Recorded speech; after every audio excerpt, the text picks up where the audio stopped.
अध्यक्ष महाराज, माझा point of order असा आहे की त्या दिवशी धनंजय मुंडे यांच्या राजीनाम्याच्या बाबतचं आम्ही तालुका अध्यक्षाला प्रश्न विचारलेला होता.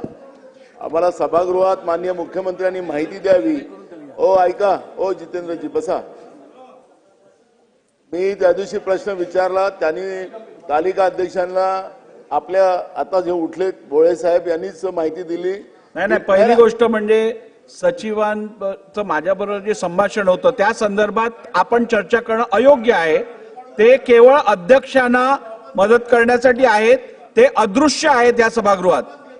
वापस घेतला. अध्यक्ष महाराज, आम्हाला सांगण्यात आलं तालिका अध्यक्षांच्या वतीनं की नियमात नाही. अध्यक्ष महाराज, ठीक आहे, नियमाचं पुस्तक आपण पाहतो, सगळं वाचतो, सगळ्यांना माहिती आहे. अध्यक्ष महाराज, इथं हिरवं कालीन टाकायचं कुठं नियमात लिहिलेलं आहे? अध्यक्ष महाराज, सत्ता पक्षांनी चहापाण्यावर विरोधकाला बोलवलं पाहिजे हे कुठे नियमात लिहिलेलं आहे? सभागृह संपल्यानंतर ज्या अधिवेशन संपते तेव्हा सत्ता पक्षाची लोक विरोधी पक्षाला भेटायला येतात, काही नियमात लिहिलेलं आहे? अध्यक्ष महाराज, हे प्रथा आणि परंपरा या महाराष्ट्राच्या विधिमंडळाच्या आहेत. आपणच अध्यक्ष महोदय त्या ठिकाणी सांगितलं की देश पातळीवर महाराष्ट्राच्या विधिमंडळाचा गौरव होतो, कौतुक होतो.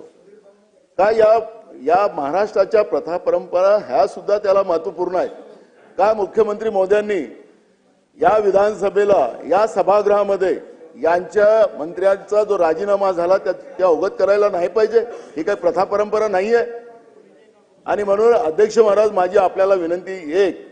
दुसरा माझा पॉइंट ऑफ ऑर्डर असा आहे अध्यक्ष महाराज, आपलं हे कामकाज जे आहे ऑर्डर ऑफ डे, अध्यक्ष महाराज, इथं आपल्या खूप साऱ्या लक्षवेधी आहेत. पहिल्या आठवड्यामधले जे सत्ता पक्षाकडला आलेला प्रस्ताव, विरोधी पक्षाकडून आलेला प्रस्ताव आणि आज आपलं बजेटवर चर्चा. अध्यक्ष महाराज, माझं आता दुसऱ्या आठवड्यात आलो. अध्यक्ष महाराज, हे महत्वाचं कामकाज आपण असं मागं टाकत गेलो आणि एका दिवशी सगळं कामकाज करत बसलो. आणि आता आपण सभागृहात पाहतो अध्यक्ष महाराज की सगळ्यांना प्रश्न विचारायचे आहेत, प्रत्येकानं आपल्याला आपल्या मतदारसंघातले प्रश्न उपस्थित करायचे आहेत. हे जे आयुध आपण या ठिकाणी दिले अध्यक्ष महाराज प्रस्तावाच्या माध्यमातून, त्या आयुधावरही आमदारांना चर्चा करता यावी नाही. आपल्या सरकारला घाई आहे, इथून कामकाज करून जायचं तर करू द्या त्यांना.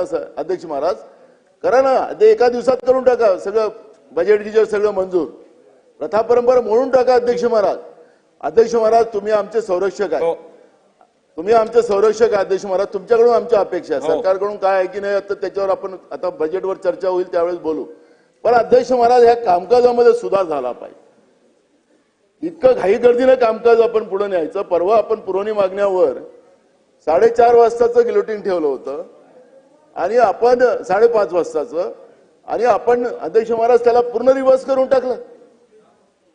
अध्यक्ष महाराज, आपण आमच्या सगळ्यांचे अधिकार सुरक्षित ठेवणं, या सभागृहाचं पावित्र्य कायम ठेवणं हे आपली जबाबदारी अध्यक्ष महाराज. आणि अध्यक्ष महाराज, हे जे कामकाज चाललेलं आहे हे काही बरोबर नाही आहे. आणि त्याच्यामुळे तालिका अध्यक्षांनाही अध्यक्ष महाराज थोडंसं सांगितलं पाहिजे की जे काही आहे आपली प्रथा परंपरा त्याच्याही गोष्टीचं अवगत असलं पाहिजे.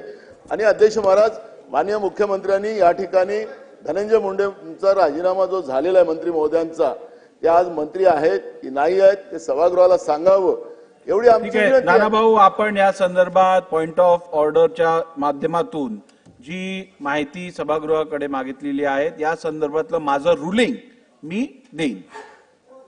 आपल्या रुलिंगच्या पूर्वी नानाभाऊंच्या मनात काही शंका असेल तर सांगतो, ते आता मंत्रिमंडळाचे सदस्य नाहीत.